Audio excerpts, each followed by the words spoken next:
Palavra da Verdade, com Hernandes Dias Lopes. Pensa comigo um casamento de 10, 15, 20 anos. E de repente, um fato acontece. E o casamento acaba. Pensa comigo num pai que cria uma menina com todo o desvelo. E leva essa menina ao altar no dia do casamento. Na expectativa, quase certeza, de que ela vai construir uma história de felicidade, para logo em seguida descobrir que se casou essa menina com um homem rude, violento, que vai transtornar a vida da sua filha, que vai fazer da vida dela um pesadelo. Imagine comigo um pai e uma mãe que criam um menino com todo amor, daqui a pouco ele se transforma em um adolescente rebelde, que não escuta mais pai e mãe, que se envolve com perigosas amizades, que vai se envolver com drogas letais para sua mente, para sua alma, que vai transtornar a família. Se você não tomar cuidado, isso leva embora a sua alegria. Circunstâncias.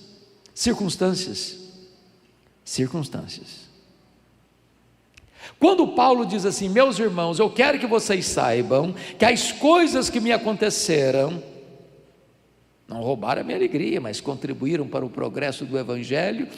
Eu preciso perguntar para Paulo: do que você está falando, Paulo? Do que você está falando? Que coisas são essas? E ele poderia resumir para nós dizendo o seguinte: olha, eu fui perseguido em Damasco, eu fui rejeitado em Jerusalém, eu fui esquecido em Tarso, eu fui apedrejado em Listra, eu fui açoitado em Filipos, eu fui escorraçado de Tessalônica, eu fui enxotado de Bereia, eu fui chamado de tagarela em Atenas, eu fui chamado de impostor em Corinto, eu enfrentei feras em Éfeso, eu fui preso em Jerusalém, eu fui acusado em Cesareia, eu enfrentei um naufrágio pré-Roma, eu fui picado por uma cobra em Malta, eu cheguei em Roma preso e algemado. Mas eu quero que vocês saibam que as coisas que me aconteceram têm antes contribuído para o progresso do Evangelho. Esse homem não crê em acaso, esse homem não crê em sorte, esse homem não crê em azar, esse homem não crê em determinismo cego, esse homem não crê em misticismo, esse homem não crê em olho gordo, esse homem sabe que a mão de Deus dirige o seu destino. Se você não olhar para as circunstâncias da vida pela ótica da soberania de Deus, as circunstâncias levam embora a sua alegria. Porque Paulo estava preso em Roma, diz ele no capítulo 1 de Filipenses, que 3 coisas aconteceram. Primeiro, as igrejas foram mais estimuladas a pregar. Quando os crentes livres olharam para Paulo preso e Paulo trabalhando mais do que eles se mexeram. O Dr. Ray Stedman, de saudosa memória, disse que é um método quase infalível de crescimento de igreja, e eu não gosto desse método. Ele disse assim: você quer ver a igreja crescer? Bote os pastores na cadeia e a igreja crescerá.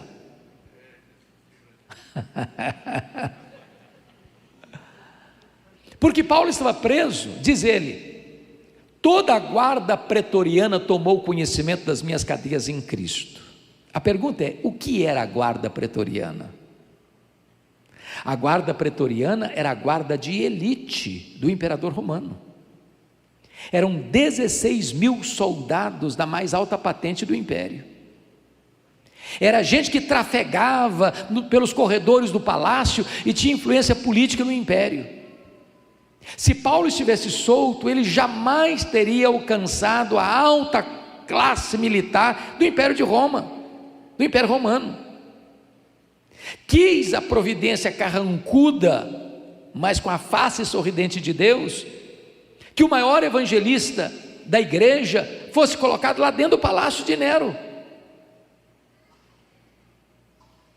E como ele era um prisioneiro sob a égide do imperador, todo dia tinha que ficar um soldado algemado com ele, 3 turnos por dia, durante 2 anos. E o que Paulo fez? Evangelho neles, evangelho neles, evangelho neles. O cara não podia nem fugir, estava algemado com ele. Eu chamo isso de conspiração divina. Nero não sabia disso, mas Deus o havia constituído em presidente das missões estrangeiras do império, porque tinha colocado lá dentro do palácio o maior evangelista, e diante desse o auditório. Depois de 2 anos, toda a guarda pretoriana estava evangelizada. E ele escreve no capítulo 4, 22 assim: os santos vos saúdam, especialmente os da casa de César. Porque Paulo estava preso e não podia visitar as igrejas. O que foi fazer então? Começou a escrever cartas. As cartas da primeira prisão: Efésios, Filipenses, Colossenses, Filemon.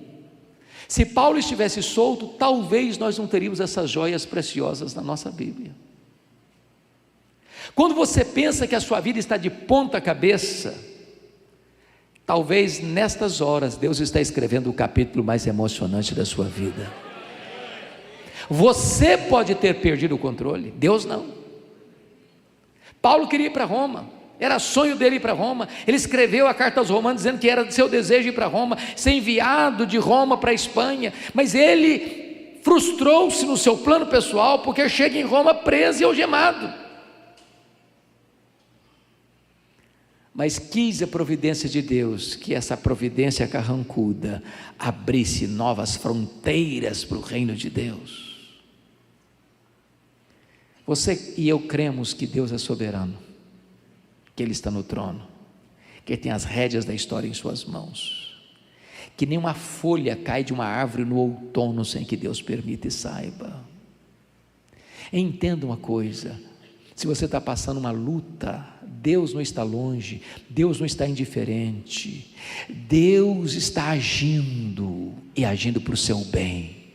Todas as coisas cooperam para o bem daqueles que amam a Deus. Então olhe para as circunstâncias da vida sob a perspectiva da soberania de Deus, para que as circunstâncias não levem embora a sua alegria. Vamos ao segundo ladrão da alegria, capítulo 2, versos 3 a 5.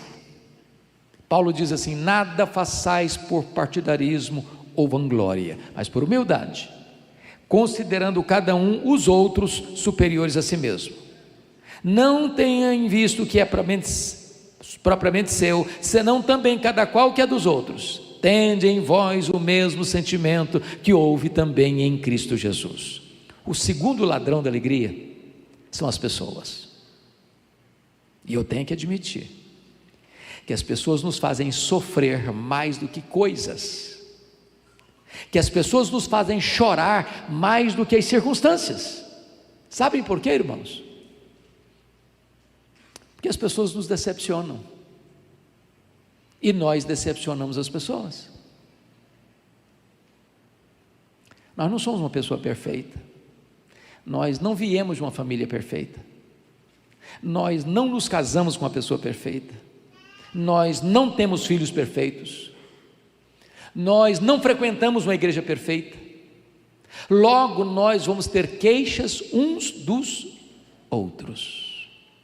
Daí é vital que você e eu exerçamos perdão para termos saúde emocional. Não há cristianismo sem perdão. Todo cristão é alguém que foi perdoado, e todo cristão é alguém que perdoa. Lá no céu só gente perdoada e só gente que perdoa vai entrar.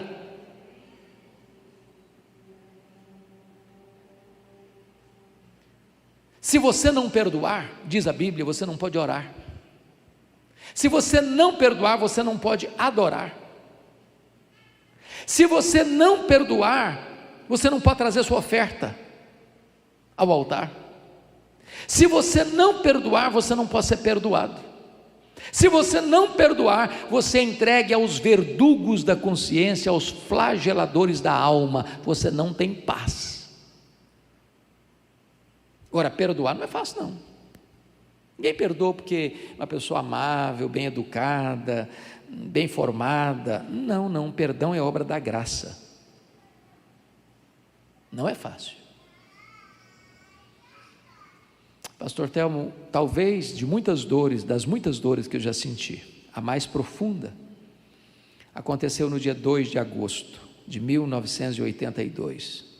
Eu era pastor em Bragança Paulista, no interior de São Paulo, começando o meu pastorado. O meu irmão, eu sou filho caçula, o meu irmão acima de mim tinha feito 27 anos no dia anterior, dia 1º. No dia 2, ele foi brutalmente assassinado pelo primo primeiro da sua esposa, com 11 golpes de faca, todos mortais. Gente criada conosco. Quando eu recebi o telefonema, foi como um soco na boca do meu estômago e eu perdi a voz. Depois de um tempo, quando Deus restaurou minhas forças, eu me lembro que a primeira palavra que eu proferi foi esta: eu perdoo o assassino. Eu não tinha outra opção. Ou perdoava ou adoecia. Ou perdoava ou minha vida transformar-se-ia no inferno. Ou perdoava ou teria que abandonar o ministério. Mas eu posso lhes garantir que o perdão é maior que o ódio. O perdão cura, o perdão restaura, o perdão liberta. O perdão é a asepsia da alma, é a faxina da mente, é a alforria do coração. Mas perdoar é uma questão de bom senso. Bom senso. Porque se você guarda mágoa no coração, isso é a mesma coisa de você beber um copo de veneno pensando que o outro é quem vai morrer. Se você guarda mágoa no coração, essa pessoa, de quem você nutre essa mágoa, vai manter você no cabresto. Você vai conviver com ela 24 horas por dia. Você vai chegar em casa cansado para tirar uma soneca, ela se deita do seu lado e vira o seu pesadelo. Você vai chegar em casa com fome, e ela se assenta à mesa com você e tira o seu apetite. Você vai sair de férias com a família, e ele pega carona com você e estraga as suas férias. A única maneira de você ser livre é perdoar. É perdoar. Mas você pergunta, pastor, o senhor está falando isso aí porque o senhor não conhece a minha história? Se eu contar, o senhor vai me dar razão? Dá não. Fui muito humilhado, muito machucado, muito ferido. Não. Dá não. A pessoa passou além das possibilidades. E não dá. Então, me permita lhe contar uma parábola de Jesus. Para explicar isso. Ele contou a parábola do credor incompassivo. Um rei acertava a conta com seus súditos e encontrou um que lhe devia 10.000 talentos. Não tendo com o que pagar, o rei mandou vender os filhos dele, fazê-los escravos. O cara pediu misericórdia, o rei perdoou a dívida de 10.000 talentos. Lá na frente, esse homem perdoado encontra um conservo que lhe devia 100 denários. Não tendo com o que pagar, diz: tem misericórdia de mim, tem paciência, eu vou te pagar. Não tem paciência, você não paga o que você me deve. O rei ficou sabendo dessa história, ficou muito irado, mandou chamar o cidadão e disse: camarada, eu te perdoei 10.000 talentos, você não pôde perdoar o outro ali 100 denários? Pois vou dizer uma coisa, você vai ser entregue aos flageladores, até que você pague o último centavo. E Jesus termina a parábola assim: assim vosso Pai Celeste vos fará, se do íntimo não perdoardes uns aos outros. A parábola terminou e eu não entendi quase nada. Quase nada. Eu não sei quanto vale 10.000 talentos.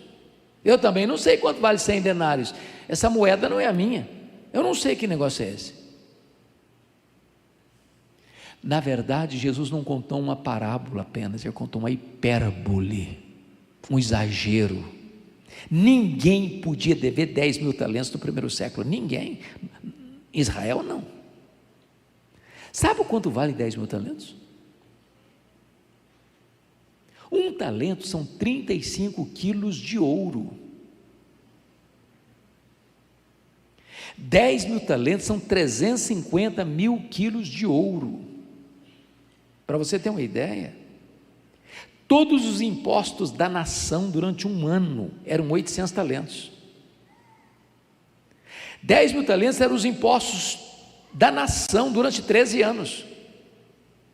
Naquela época, para um homem, o salário de um homem era 1 denário por dia. Para um cidadão ganhando 1 denário por dia, juntar 10 mil talentos, ele tinha que trabalhar 150 mil anos. Conclusão, a dívida dele era o quê? Impagável. Por que Jesus contou essa parábola com a cifra tão exagerada? Para mostrar para você e para mim que esse é o tamanho da dívida que você e eu temos com Deus. É impagável. Só que Deus perdoou-nos essa dívida completamente, eternamente. Esse homem que acabara de receber um perdão de 150 mil anos, não está conseguindo liberar um perdão de 3 meses e 10 dias. Sabe qual é a proporção de 10 mil talentos para 100 denários? 10 mil talentos são 600 mil vezes mais do que 100 denários. O que Jesus está querendo ensinar com a parábola então? Você nunca pode dizer para alguém: não perdoo você, não perdoou, não, foi demais. A Bíblia diz que você e eu devemos perdoar, assim como Deus em Cristo nos perdoou. E a Bíblia vai além, e diz que Deus perdoa os nossos pecados, e deles não mais se lembra. Aí você diz: pastor, pois é aí que eu me encrenco. A coisa pega, que perdoar até que eu perdoo, mas esquecer eu não consigo não. Consegue mesmo não?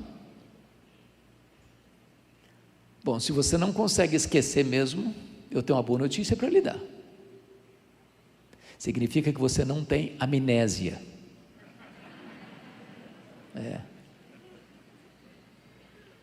Quando a Bíblia diz que Deus perdoa e esquece, a Bíblia não está dizendo que Deus tem amnésia. Deus não tem amnésia. Deus não tem perda de memória.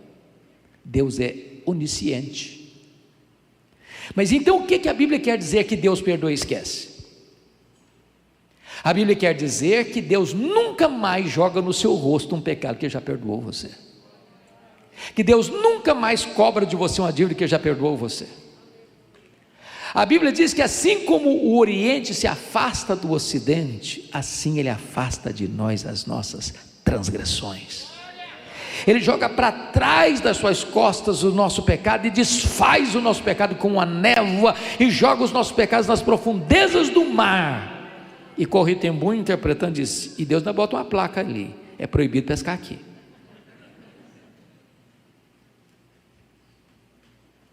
Talvez você vai precisar sair hoje desse culto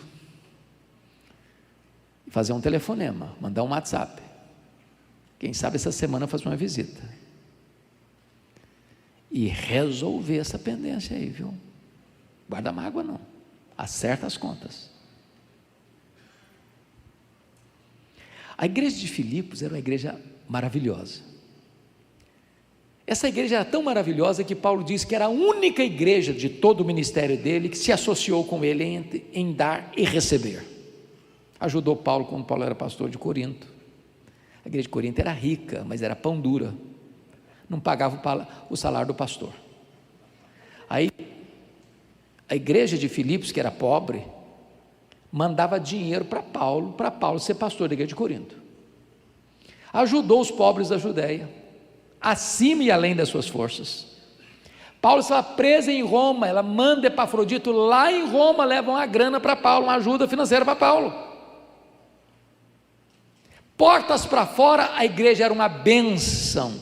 Portas para dentro, a igreja era um problema. Pasmem vocês, até as mulheres estavam brigando na igreja. Irmãos, quando as mulheres começam a brigar, porque a coisa está feia.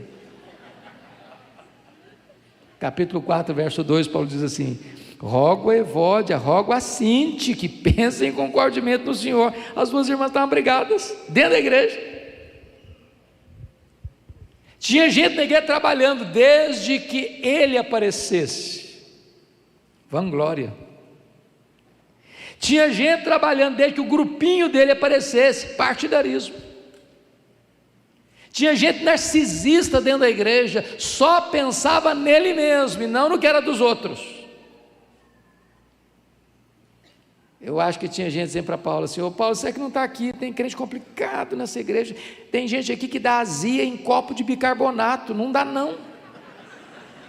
Aí Paulo diz assim: então tende em vós o mesmo sentimento que houve também em Cristo Jesus, porque ele, sendo Deus, não julgou como usurpação ser igual a Deus, antes a si mesmo se esvaziou, assumindo a forma de servo, e se humilhou até a morte, morte de cruz. E quando ele estava lá na cruz, aqueles que cuspiram nele, que esbordoaram a cabeça dele, ele está orando ao Pai: Pai, perdoa-lhes, porque não sabem o que fazem. A única maneira da sua alegria não ser roubada é se você toma a decisão de perdoar, senão as pessoas vão levar embora a sua alegria. Vamos ao terceiro ladrão da alegria? Capítulo 3, verso 19.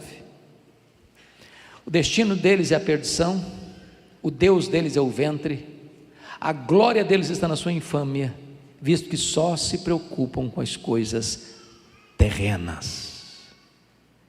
Eu acho que aqui em Criciúma vocês não enfrentam esse ladrão da alegria. Preocupação com dinheiro. Não é verdade? Dinheiro aqui não é problema, é solução, né? Mas me permita uma pergunta. Alguma vez você já brigou com a sua mulher ou discutiu com a sua mulher por causa de dinheiro?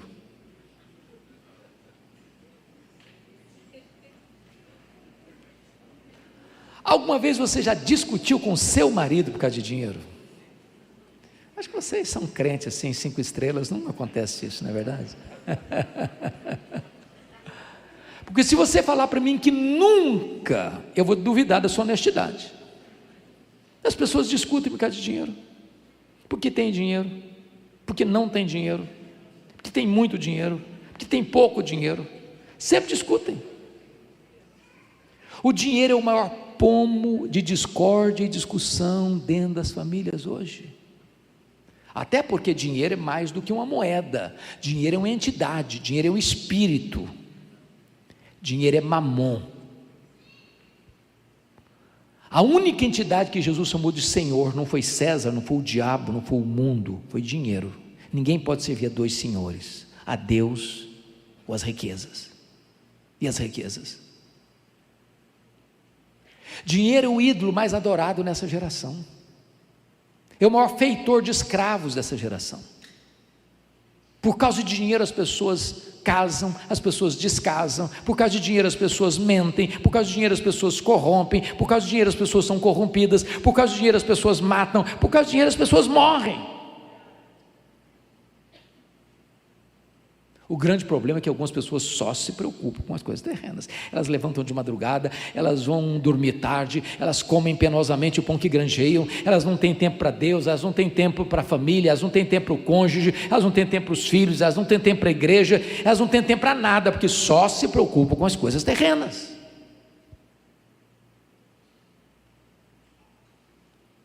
O Dr. Toncini, no seu livro lá do O Culto da Globalização, diz que nós vivemos na época da globalização. É verdade, globalização. Nós vivemos numa aldeia global, e nessa aldeia global tudo tem a ver com a gente. Por exemplo, 2008, o mercado imobiliário americano estourou a bolha e atingiu o mundo inteiro, não só a América, mas o mundo inteiro.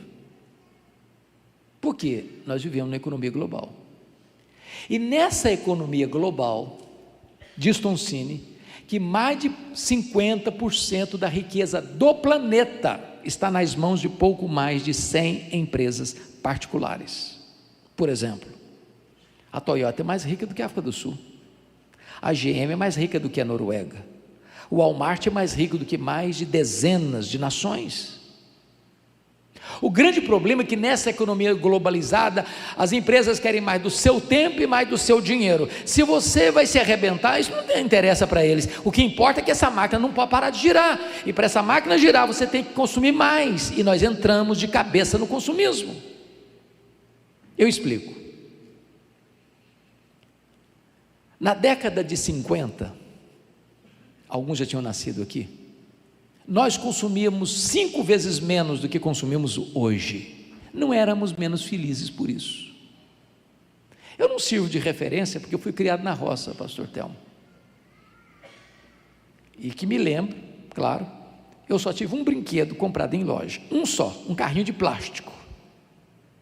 Mas garanto a vocês que nunca tive crise existencial por isso.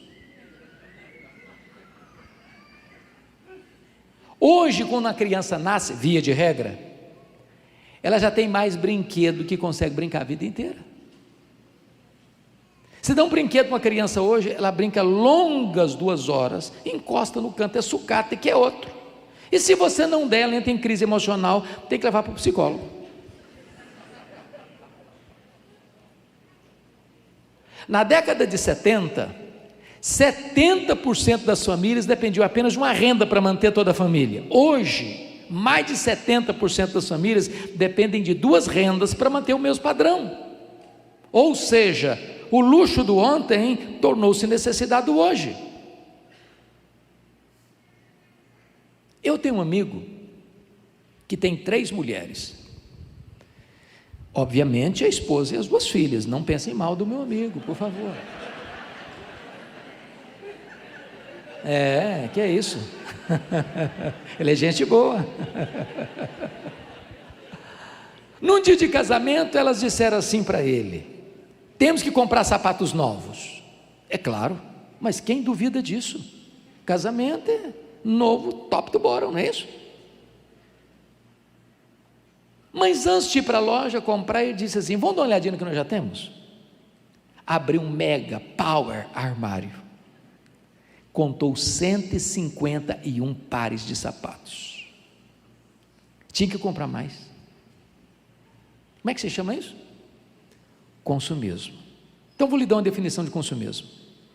Consumismo é quando você compra o que você não precisa, às vezes com dinheiro que você não tem, para impressionar pessoas que você não conhece. O grande problema é que algumas pessoas só se preocupam com coisas terrenas. Jesus foi categórico em afirmar que a vida de um homem não consiste na abundância de bens que ele possui. Isso levou John Rockefeller, foi o primeiro bilionário do mundo, a dizer que o homem mais pobre que ele conhecia era o homem que só tinha dinheiro. Talvez, irmãos, as pessoas mais felizes são aquelas que chegam em casa cheirando graxa e com um bom prato de arroz com feijão e dormem a noite toda bem dormida. Quando esse primeiro bilionário do mundo morreu, o Rockefeller, um curioso foi ao cemitério com a pergunta de algibeira para fazer ao contador do Rockefeller, e com muito jeitinho ele foi se encostando, chegou perto e perguntou assim: e aí, cara, me conta, quanto o doutor John Rockefeller deixou? O contador, muito espantado, disse: você não sabe? Eu falei: não, me conta. Cara, ele deixou tudo, ele não levou nem um centavo. Não tem gaveta em caixão, não tem caminhão de mudança e enterro. A Bíblia diz que você não trouxe nada e você não vai levar nada. Por isso a Bíblia diz: tendo o que comer, o que beber e o que vestir, com isso estejamos contentes, porque a piedade com contentamento é grande fonte de lucro, mas o amor do dinheiro é a raiz de todos os males. Preste atenção agora, eu não estou falando que ser rico é problema não, viu? Se você estiver encrencado com dinheiro, pode transferir, não tem problema não. A riqueza é uma bênção, o dinheiro é uma bênção. O problema não é ser rico, o problema é amar o dinheiro. O problema não é ter dinheiro, o problema é o dinheiro ter você. O problema não é carregar dinheiro no bolso, é entronizá-lo no coração. O problema não é ter dinheiro como servo, é ter dinheiro como patrão. A Bíblia diz que quem ama o dinheiro dele nunca se satisfaz. Sabe por quê? Porque o mito do mundo é que o dinheiro traz para você felicidade e segurança, e o dinheiro não consegue dar nem felicidade nem segurança. A única pessoa que pode fazer você verdadeiramente feliz é Jesus. O único que pode dar segurança para você no tempo e na eternidade é Jesus. Então Jesus diz para você: ajunte para você tesouros lá em cima, onde nem a traça, nem a ferrugem, nem os ladrões podem tomar de você, porque se você tem Jesus, você é feliz. Tendo pouco, tendo muito, você é feliz, porque a felicidade não está no dinheiro, a felicidade não está nas coisas, a felicidade está em Jesus, só em Jesus.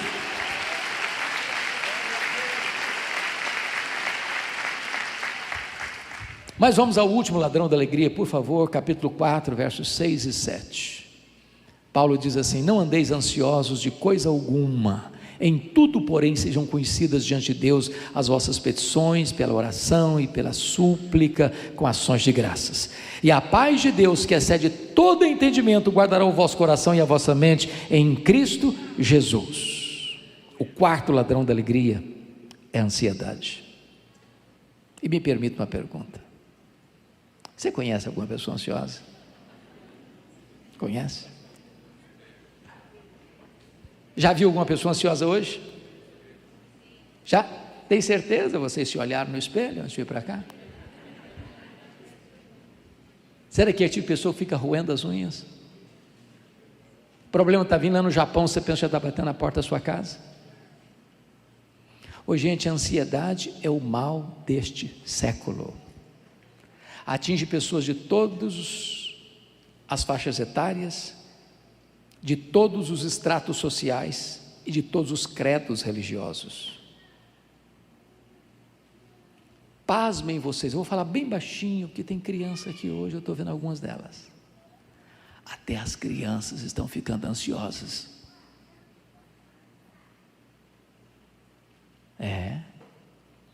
Hollywood fez uma pesquisa e descobriu que as crianças estão ansiosas porque elas gostam de filmes, de brinquedos e de jogos de ação.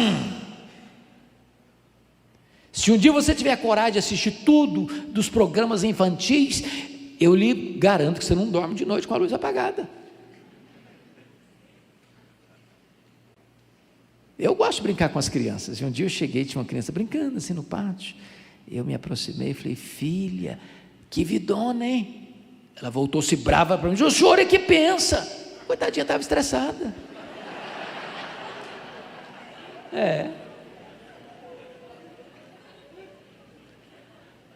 Mas também, gente, criança de classe média é fogo, viu? Porque faz 4 anos e haja agenda para o coitadinho, viu? Haja agenda, uma mochila de 5 quilos nas costas e pau nele. E é prova, e é aula disso, e é aula daquilo, e aula daquilo outro. Coitadinho, tem agenda mais não.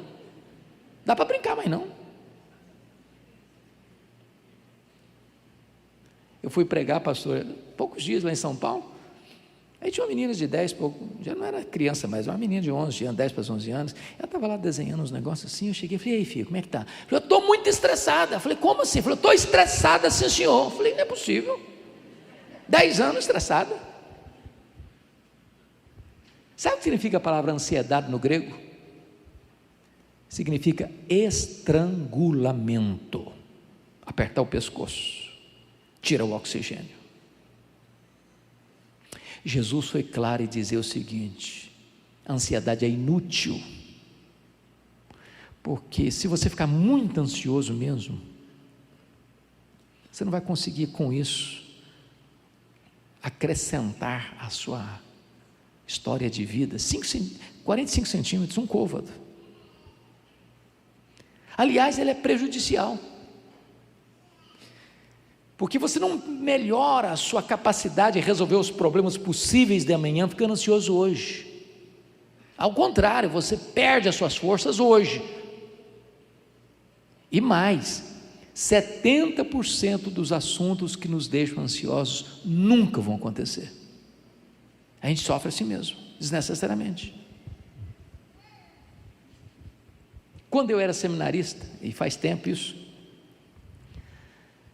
lá em Campinas, eu levantei um dia de madrugada, pastor, para beber água. O bebedor ficava no corredor, e eu estou em pé por pé para não acordar ninguém. De repente eu olho a porta do quarto de um colega aberta. Eu olhei, ele estava chorando, mas chorando mesmo, convulsivamente. Aí eu entrei apressadamente, disse: o que aconteceu? Morreu alguém da sua família? Tem alguém doente? E ele chorou: eu estou com medo da minha mãe morrer. Eu falei: mas qual o problema dela? Em que hospital que ela está? Não, ela não está doente não, eu estou com medo dela morrer um dia. Eu falei: cara, mas deixa a sua mãe viver, homem, tem 40 anos e essa mulher está viva até hoje. Ansiedade. Mas pior que esse, pastor, foi um dia uma mulher entrou no meu gabinete pastoral com uma menina de 3 anos no colo, chorando. Não era a criança chorando, não, a mãe chorando. O que aconteceu, mãe? Qual o problema? Eu estou com medo da minha filha crescer e não casar. Eu falei: mas nem cresceu ainda, meu Deus do céu. Ansiedade. Jesus foi além do seguinte: ansiedade é incredulidade. Os gentios que não conhecem a Deus é que se preocupam com todas essas coisas: que comeremos, que beberemos, com que nos vestiremos. Mas vós deveis buscar em primeiro lugar o reino de Deus e a sua justiça, e as demais coisas vos serão acrescentadas. Bom, como é que resolve esse negócio de ansiedade? Como é que cura isso? Quer sair daqui livre hoje de ansiedade? Então vamos ver a receita que Paulo dá. Ele diz assim: não andeis ansiosos de alguma coisa. Foi isso que ele disse? Não andeis ansiosos de coisa alguma. E o que é coisa alguma? É coisa alguma, não precisa botar a legenda não, está claro. Mas como é que resolve então? Em tudo, porém, sejam conhecidas diante de Deus as vossas petições, pela oração, pela súplica, com ações de graças. Entendamos isso. A palavra oração aí no grego é a mesma palavra adoração. Então ele está falando de 3 coisas.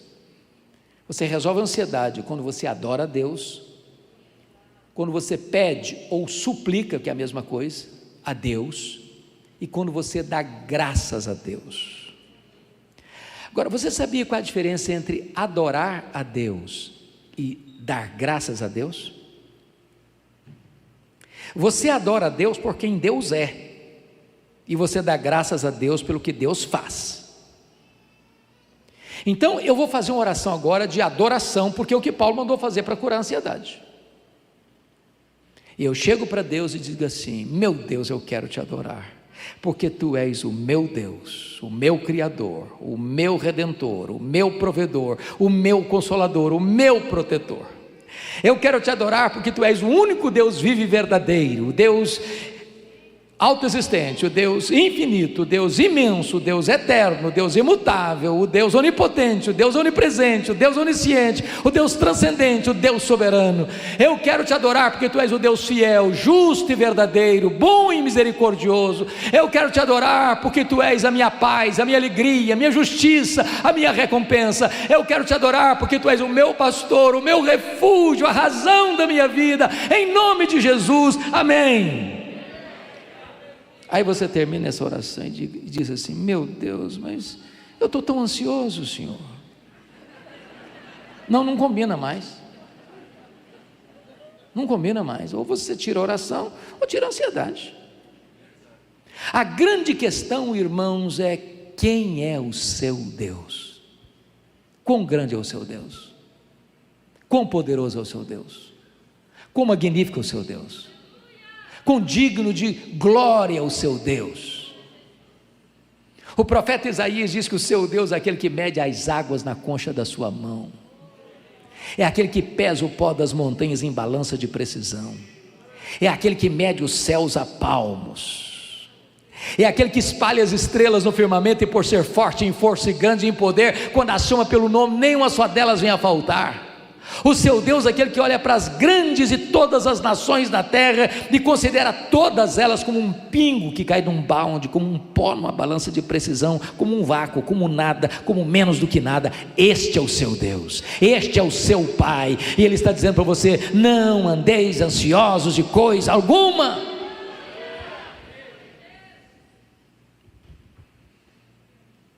Mas agora Paulo diz o seguinte: você quer ficar livre da ansiedade? Segundo lugar, apresente a Ele suas petições, as suas súplicas.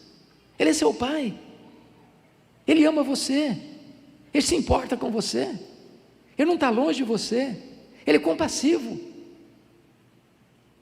Ele é bom.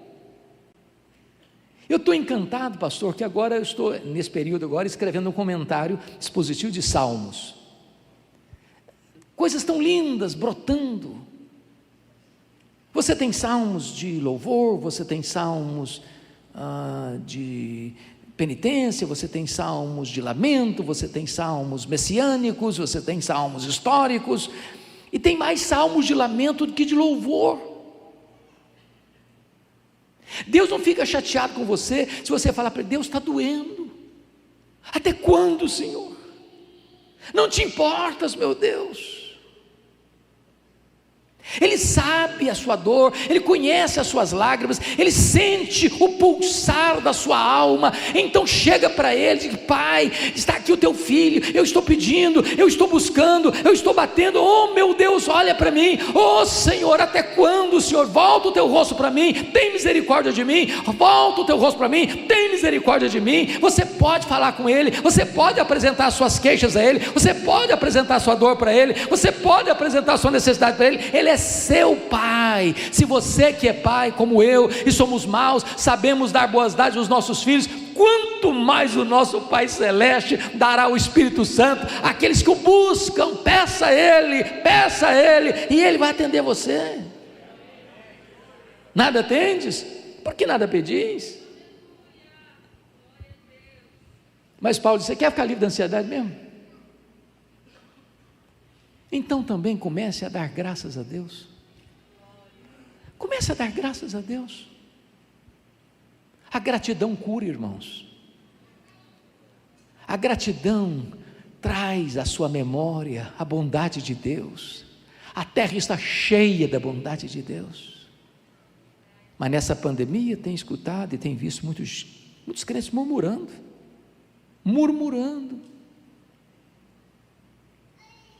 Dá graças para quê, pastor? Dá graças como? Você não sabe a luta que eu estou passando? Então deixa eu dizer uma coisa a você. Quanto vale seus olhos? Quanto vale? Você está enxergando? Quanto vale isso? Por quanto você venderia seus olhos? Quanto vale seus ouvidos? Quanto vale o fato de você estar me ouvindo agora? Quanto vale isso? Quanto vale você ter pernas que andam? Quanto vale? Quanto vale? Você não está numa cadeira de rodas, quanto vale isso? Quanto vale você ter braços para trabalhar, para abraçar? Quanto vale isso? Quanto vale? Quanto vale você ter um cérebro que está funcionando, por isso você está vivo? Quanto vale? Quanto vale você ter um coração que está pulsando e batendo no seu peito, bombeando sangue e vida para o seu corpo? Quanto vale isso? Quanto vale você ter 2 pulmões que enchem você de vida e de ar? Quanto vale? Nessa pandemia, um dos maiores banqueiros do mundo, inclusive brasileiro, veio a óbito por causa da Covid, e a filha disse para o mundo: o que é dramático é que o meu pai, sendo um homem tão rico, morreu por aquilo que é de graça, o ar nos seus pulmões. Quanto vale você estar respirando nessa noite? Quanto vale? Quanto vale você ter 2 rins que filtram as impurezas do seu corpo e você não está numa máquina de hemodiálise? Quanto vale isso? Quanto vale você ter um estômago que processa o alimento que você come e dá vida para a sua vida? Quanto vale isso? Quanto vale você ter uma casa? Quanto vale você ter uma cama? Quanto vale você ter uma mesa? Quanto vale você ter pão sobre a sua mesa? Quanto vale você ter um lar? Quanto vale você ter filhos? Quanto vale você ter um cônjuge? Quanto vale você ter amigos? Quanto vale você ter a igreja? Quanto vale você ter um nome no livro da vida? Quanto vale você ter Jesus como seu Salvador? Comece a dar graças a Deus. Pare de murmurar, pare de reclamar, comece a dar graças a Deus, e você verá quão bom é este Deus para você.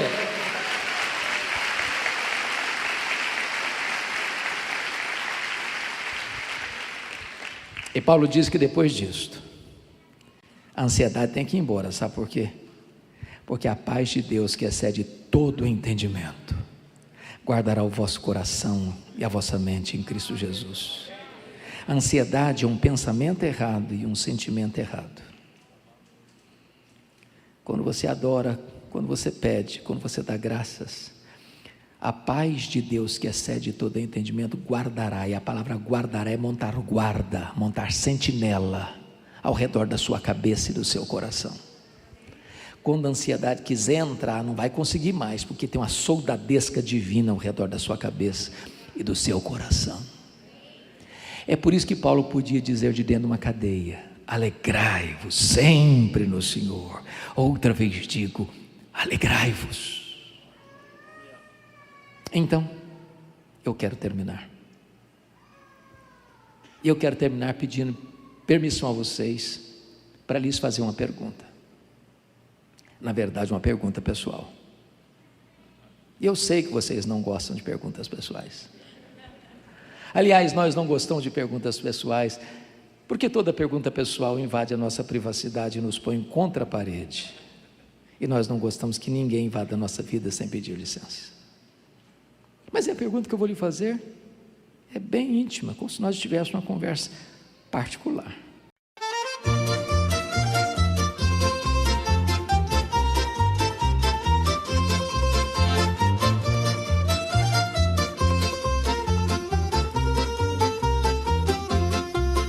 Una barca di carta, che l'acqua che c'è dentro è tutta, non c'è vento,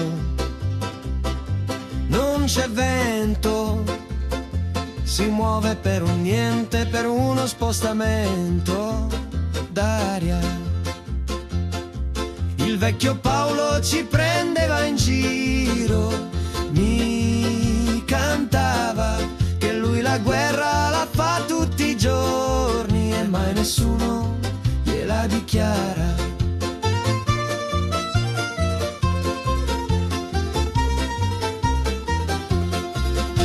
Un viaggio di fortuna, non si è mai pronti quando arriva, non c'è scelta, non c'è scelta, l'anima si arrende, lo stomaco si chiude a tutto. Il vecchio Paolo ci prendeva in giro, mi cantava che lui la guerra la fa tutti i giorni e mai nessuno gliela dichiara.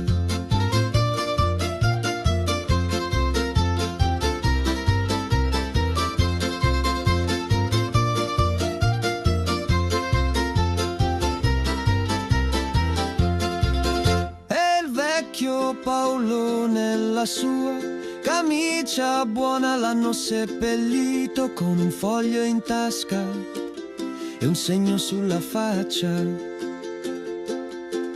E il vecchio Paolo nella sua camicia buona l'hanno seppellito con un foglio in tasca e un segno sulla faccia. Il vecchio Paolo ci prendeva in giro,